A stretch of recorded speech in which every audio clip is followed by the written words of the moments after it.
bonjour à tous. Alors, je suis heureuse d'accueillir Fanny. Bonjour Fanny. Bonjour.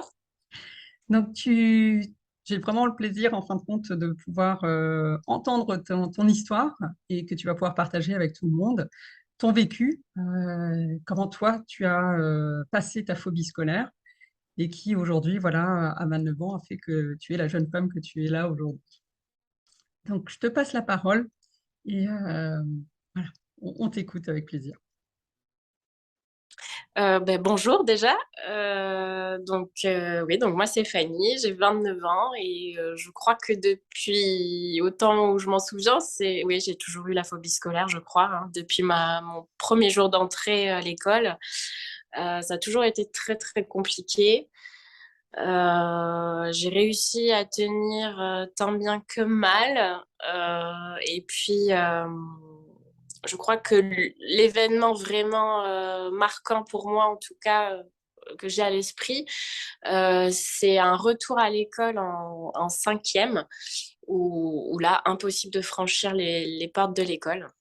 Et vraiment physiquement, euh, une angoisse. Je pense que tous ceux qui ont la phobie scolaire pourront comprendre ce que je veux dire parce que c'est évidemment très compliqué à mettre des mots dessus, mais vraiment l'impossibilité de rentrer, donc des pleurs, crises d'angoisse en fait, et à côté, je me souviens bien, j'avais ma maman qui comprenait pas forcément ce qui m'arrivait, même si évidemment il y avait déjà eu des pleurs pour aller à l'école, mais j'arrivais à y aller et elle comprenait pas. Donc bien sûr, elle m'a ramenée à la maison, mais ça a été le début d'un long combat après, sur des années finalement. Et après, depuis ce jour-là, je n'ai plus réussi, en tout cas pendant cette année scolaire, à retourner à l'école. Donc évidemment, incompréhension des professeurs, pendant un temps, incompréhension de mes parents aussi, ce qui est logique. Euh, Bien sûr, la question s'est posée sur le harcèlement scolaire, sur enfin, tout ce qui pouvait avoir déclenché ça. Il n'y avait rien, mais vraiment rien. L'école, ça se passait plutôt bien. J'étais une élève correcte, ni avec des notes extraordinaires, ni mauvaises. Mais on va dire que j'arrivais toujours à m'en sortir, malgré le fait que je loupais quand même souvent l'école. Euh, J'avais souvent des maux de gorge et des rhinos, des choses comme ça qui faisaient que je loupais l'école. Donc, je pense qu'il y avait pas mal de signes finalement bien avant. Et, euh, et donc, ça a été vraiment compliqué parce qu'on a de suite accusé aussi mes parents de vouloir me garder à la maison. Euh, donc, ça a été convocation. Je pense qu'ils m'ont pas forcément tout dit, mais ça n'a pas dû être évident pour eux.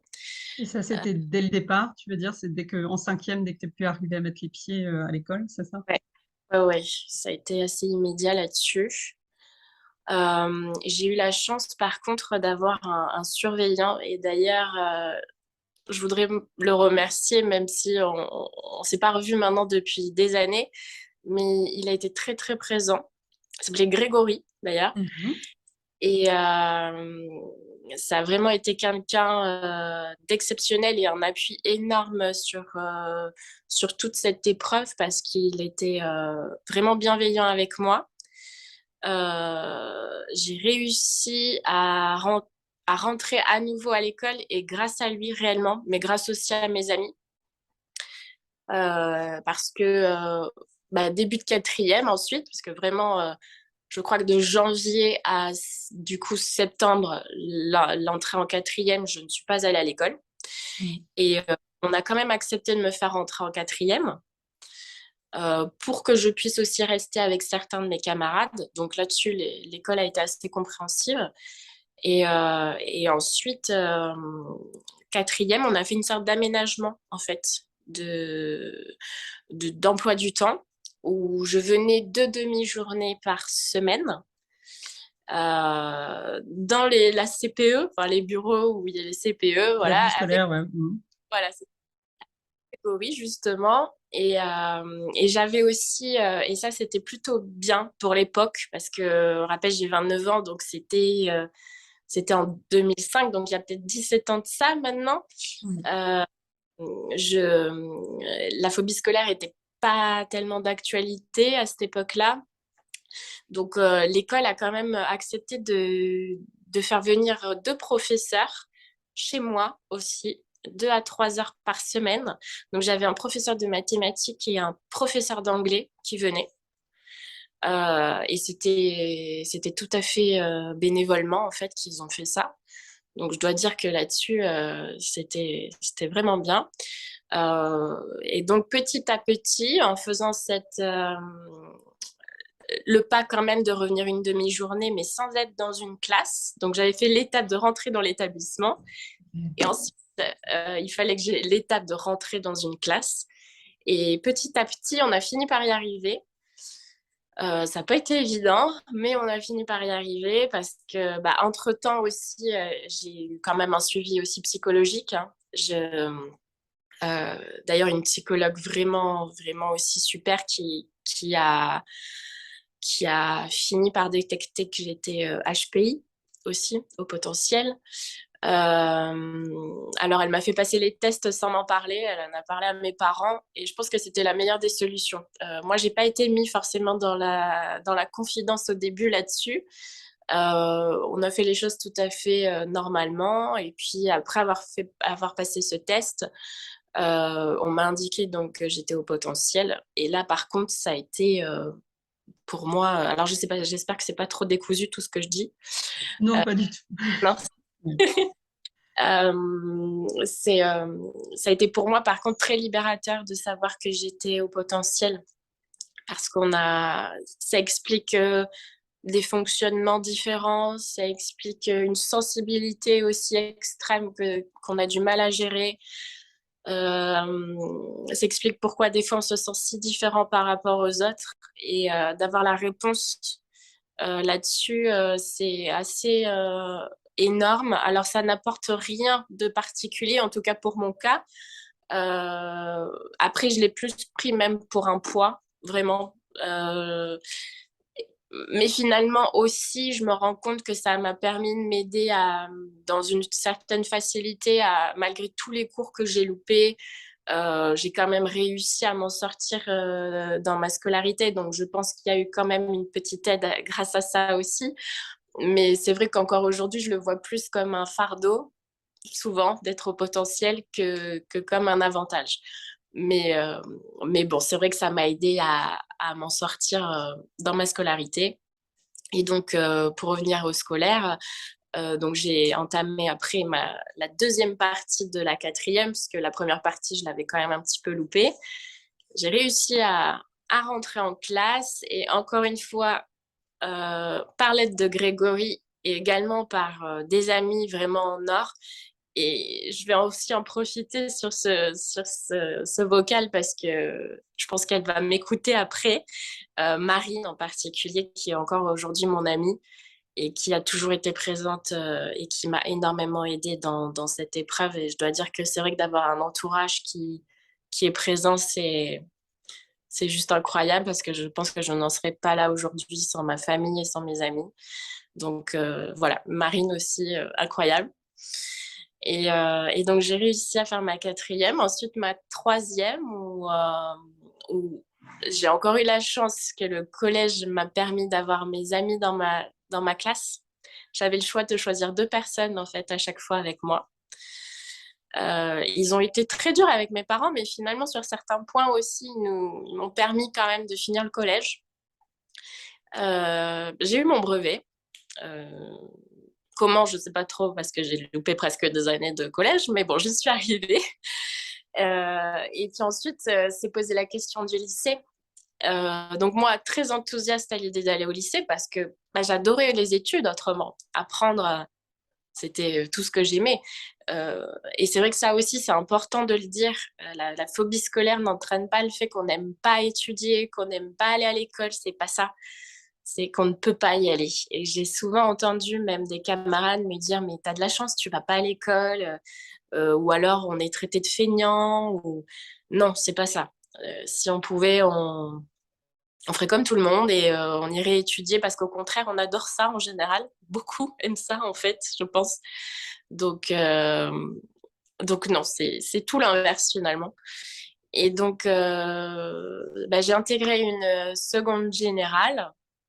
Et là, ça a été le début d'à nouveau une plongée où j'étais vraiment pas bien, donc aussi dépression.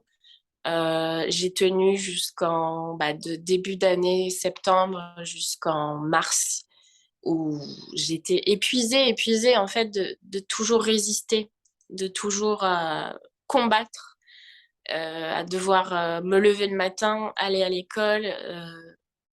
En fait, pour d'autres, c'est tellement naturel, mais quand on a la phobie scolaire, c'est épuisant. Épuisant. Et donc un jour, alors en plus mes notes étaient catastrophiques à ce moment-là. Et un jour, j'ai dit à mes parents, en fait, je ne peux plus y retourner. C'est fini, en fait. Pour moi, c'était vraiment terminé. Euh, j'ai réfléchi de mon côté à toutes les possibilités qui pouvaient être faites parce que je voulais pas non plus stopper mon avenir et toutes mes possibilités. Donc, j'ai beaucoup réfléchi, j'ai fait des recherches de mon côté sans demander d'aide de mes parents sur ce coup-là. Et j'ai découvert le CNED, que beaucoup connaîtront, je pense. Et, euh, et là, pour moi, ça a été la révélation. En fait, ça me permettait de plus aller à l'école, mais de continuer à étudier. Donc j'ai fait mon petit dossier et je suis allée parler à mes parents un soir, je m'en souviens très bien. Et je leur ai dit, je vous promets, je vais travailler, j'aurai mon bac, mais laissez-moi tenter ma chance avec le CNED. Et ils m'ont fait confiance.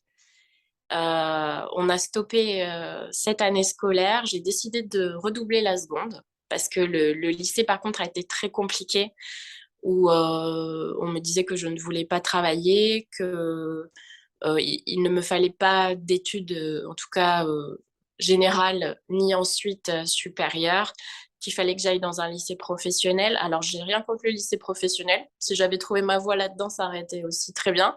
Mais moi, c'était pas ce que je voulais. Euh, J'avais toujours dit que je ferais un bac littéraire et donc l'idée de faire autre chose pour moi était très compliquée. Donc, mes parents se sont bien pris la tête avec le lycée. Et du coup, on a décidé de tout arrêter. Moi, j'avais 16 ans, donc il n'y avait plus d'obligation, en tout cas des scolaires légales. Donc, on a pris cette décision qui, pour moi, a tout changé dans ma vie. Ça a été, je crois, la meilleure décision que j'ai pu prendre. Et la première en tant que vraiment, c'était ma décision. Euh, et ça, c'était très important pour moi. Et ça m'a pris aussi, ça m'a fait prendre confiance en moi finalement, de me dire, en fait, je vais avoir confiance en moi sur ce coup-là et je vais aussi prouver à tout le monde que je peux y arriver. Et donc, j'ai démarré une seconde à la maison. Donc, au début, c'était peut-être pas forcément évident parce que on se retrouve seul. Mes parents travaillaient en plus, donc on est seul à la maison. Bon, j'avais mon chien avec moi, ça m'a bien aidé aussi. Mais j'ai commencé une seconde et ça a été exceptionnel. J'ai remonté mes notes en très peu de temps. Euh, je, j'ai à nouveau apprécié étudier parce qu'en même temps, je faisais un petit peu mon programme. Donc, plutôt que de faire un cours d'histoire basique avec un bouquin, j'allais aussi au musée. Je prenais du temps pour ce genre de choses. Et c'était vraiment agréable parce que le système scolaire ne me convenait pas non plus finalement. Euh, le b.a.-ba très classique théorie, j'avoue que j'ai du mal aussi avec ça. Et donc, je pouvais un peu faire à la carte tout en suivant le programme du CNED avec envoi de contrôle et ainsi de suite parce que c'est vraiment très bien fait. Et ensuite, première, terminale. Les épreuves de première, aller dans des lycées, par contre, là, du coup, je l'ai très bien vécu parce que c'était pas mon lycée, je pense, et je pouvais en ressortir quelques heures après. Je pense que dans ma tête aussi, ça a joué. Euh, j'ai ensuite, terminale, passé mon bac. Alors, je me suis inscrite aussi de moi-même, puisqu'au CNED, c'est ce qu'il faut faire. Euh, ça aussi, ça m'a appris à me gérer administrativement parlant, puisque pareil, je voulais le faire moi-même. Mes parents ne se sont pas mis là-dedans. C'était un choix de ma part. Donc, tout ce qui était inscription, c'était pour moi. Et ça me sert encore aujourd'hui, finalement, d'avoir été autonome assez rapidement là-dessus. Donc, le bac, j'ai été au rattrapage, par contre. J'ai eu beaucoup de points à rattraper, mais j'y suis arrivée avec les épreuves à l'oral et ce que j'aurais jamais cru possible, puisque bah, souvent, la timidité, enfin tout ça, en général, on est tous un peu comme ça, réservés, timides, sensibles. Donc la moindre chose aussi risque. Et au final, je me suis trouvée très à l'aise à l'oral. Donc j'ai eu mon bac. Pour moi, ça a été incroyable, je dois dire. Mais par contre, je me suis effondrée de fatigue. Je crois que ça a été après toutes ces années, en fait, de lutte constante. Euh, je, je me suis dit, ça y est, enfin, quoi. Et vraiment, je me rappelle que physiquement, je suis tombée, épuisée. Et donc, vraiment, ça a été incroyable de me dire, c'est bon, j'ai ça en poche et je peux tenter d'autres aventures. Donc, j'ai tenté la fac, mais la fac n'a pas fonctionné non plus pour moi. Alors, souvent, j'ai entendu des témoignages après la fac. Pour certains, la phobie s'arrête. Mais alors, ça ne me faisait plus la même chose, mais le concept de mur scolaire, ça n'a pas fonctionné non plus. Donc, je m'étais inscrite une première année en lettres modernes. Ça l'a pas fait. J'ai retenté de l'histoire ensuite et j'ai découvert une option que j'avais prise anthropologie. J'ai dit, waouh, c'est ce que je veux faire. Et donc moi, pour précision, je suis de Bordeaux et Bordeaux ne fait pas la licence en fait d'anthropologie dès la première année. Et donc je me suis un petit peu renseignée et j'ai découvert l'idéal pour moi, c'est que Toulouse le faisait et que je pouvais le faire à distance. Donc pour moi, pareil, là ça a été super, je vais pouvoir le faire. Et donc je me suis inscrite en fac à Toulouse pour 3 années d'études supérieures en anthropologie. Et puis ça a été super parce que pareil, je me le suis fait à ma sauce, on va dire. Donc j'allais aux examens 2 fois par an, donc en janvier et en mai. Et là, j'ai eu la chance aussi, parce que tout le monde l'a pas, mais je pouvais aller à l'hôtel. J'amenais souvent mes parents. Donc en même temps, on se faisait un moment ensemble et j'allais passer mes examens. Donc on mêlait l'utile à l'agréable. Et en 3 ans, j'ai eu ma licence.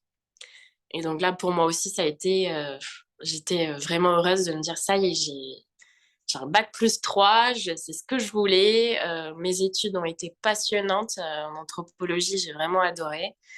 Et ça a été vraiment super. Bon, après, l'anthropologie, malheureusement, pour trouver un emploi après, c'est compliqué.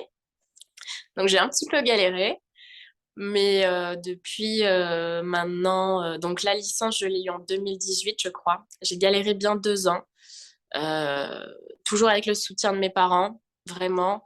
Moi, psychologiquement, c'était compliqué parce que, alors je vais pas dire prenant de l'âge parce que, bon, voilà, je n'ai que 29 ans, mais bon, il y avait des questions d'autonomie, de la question de vivre seul qui se posait.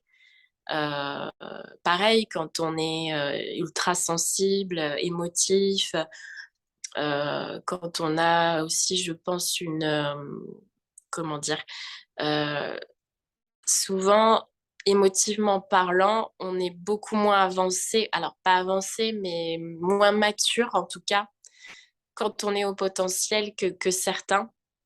Donc ça, j'en ai pris conscience il n'y a pas si longtemps, ou en tout cas, je l'ai accepté depuis très peu de temps sur le fait que effectivement là-dessus je peux avoir une maturité sur beaucoup de choses.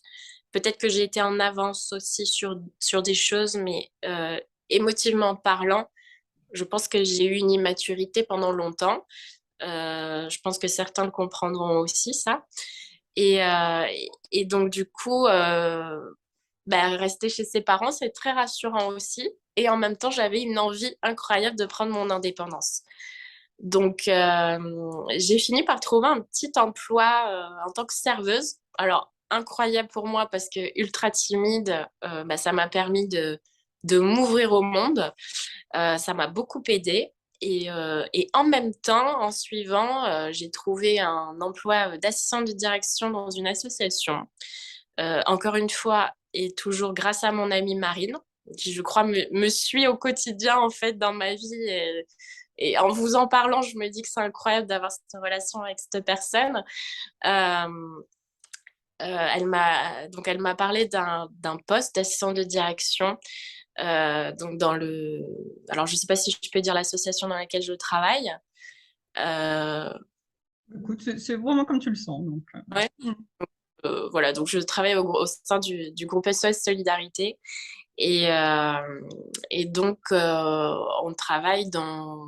Alors, c'est tout autre chose auquel je n'aurais jamais imaginé travailler, mais c'est de l'aménagement de peine, en fait. On est avec des sorties de détention qui sont sur une fin de peine et donc on leur permet d'aménager et de finir leur peine hors des murs. Et je travaille également auprès des auteurs de violences conjugales. Voilà, donc moi je suis assistante de direction dans cet établissement et c'est passionnant. Je me suis trouvée aussi presque une vocation dans la justice et dans tous ces thèmes de société. Donc finalement aussi je retrouve ce pourquoi j'avais fait mes études.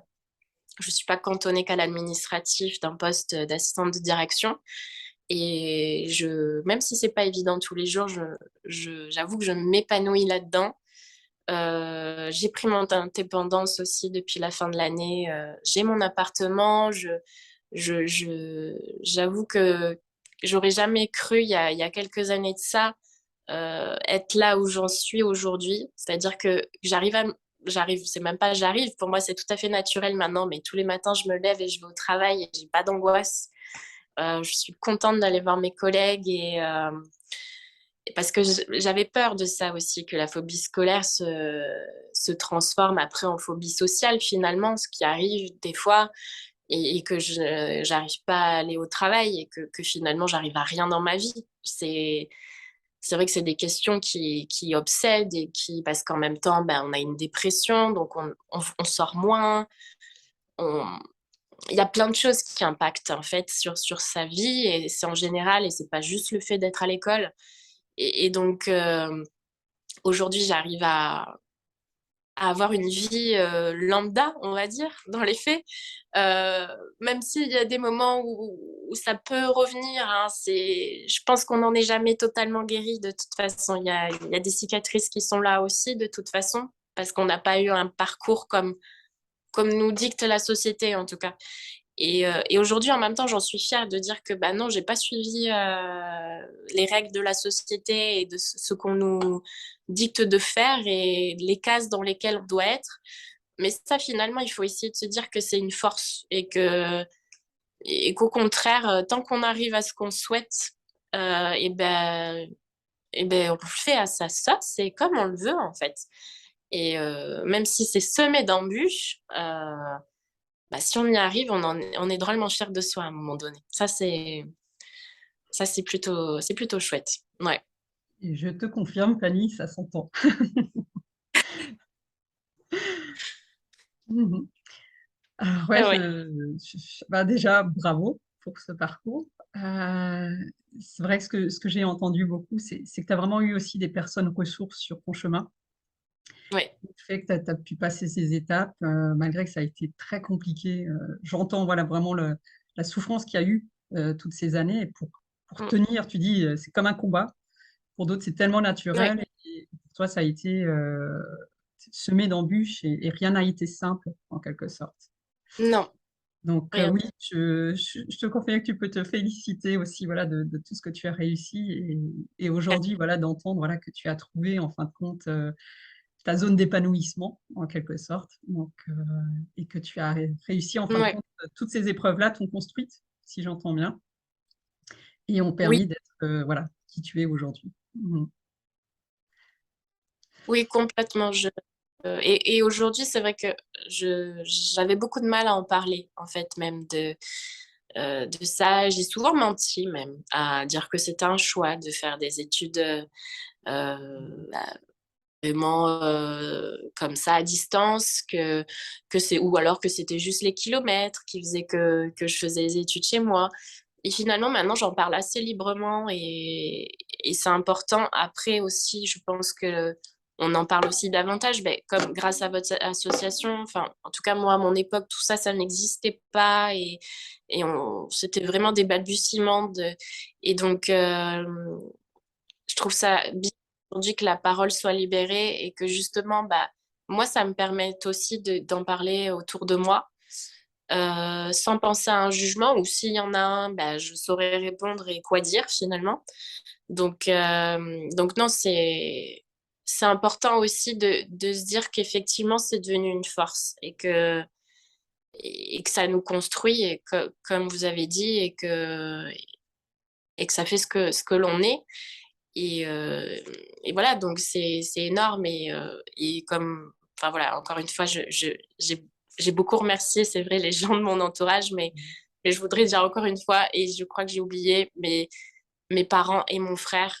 Et sans eux, je serais vraiment pas là où j'en suis.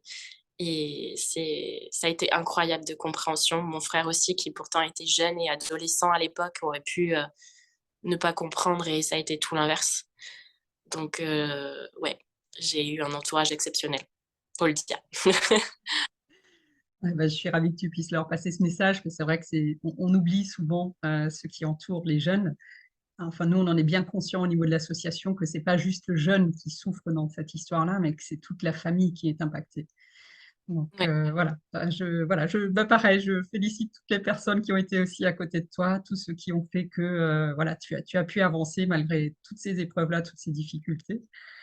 Euh, pour clore, enfin parce que voilà, ton témoignage voilà, m'a énormément touchée, hein, je trouve ce parcours génial. Donc et j'espère que ça donnera la note d'espoir qu'on a envie de donner à tous ceux qui y sont là actuellement, qui sont dans le creux de la vague, comme on dit. On sait que c'est un vrai tsunami émotionnel. Donc, Ouais. et de savoir qu'il y a un après, que effectivement ça peut être long, que bien souvent le temps est notre meilleur allié, mais qu'il y a un après phobie scolaire. Mm. Est-ce que tu as Oui, peut-être encore un dernier message voilà, à transmettre peut-être à tous ces jeunes qui sont encore et ces familles qui sont en plein, on va dire, dans ce creux de la vague?